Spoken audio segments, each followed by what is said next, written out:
बुरी तरह का मेह बरसाया गया था, तो क्या ये उसको देखते न होंगे? बल्कि इनको तो मरने के बाद जी उठने की उम्मीद ही नहीं। और ये लोग जब तुमको देखते हैं तो तुम्हारी हंसी उड़ाते हैं कि क्या यही शख्स है जिसको अल्लाह ने पैगंबर बनाकर भेजा है?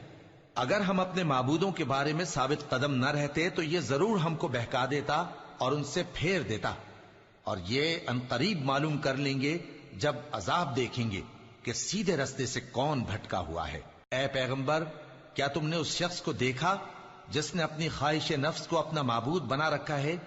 तो क्या तुम उसके जिम्मेदार हो सकते हो? या तुम ये ख्याल करते हो कि उनमें अक्सर सुनते या समझते हैं? नहीं, ये तो चौपायों की तरह के हैं, बल्कि उनसे भी गए गुजरे। भला तुमने अपने परवरदिगार की कुदरत को नहीं देखा कि वो साए को किस तरह दराज करके फैला देता है, और अगर वो चाहता तो उसको बेहरकत ठहरा रखता।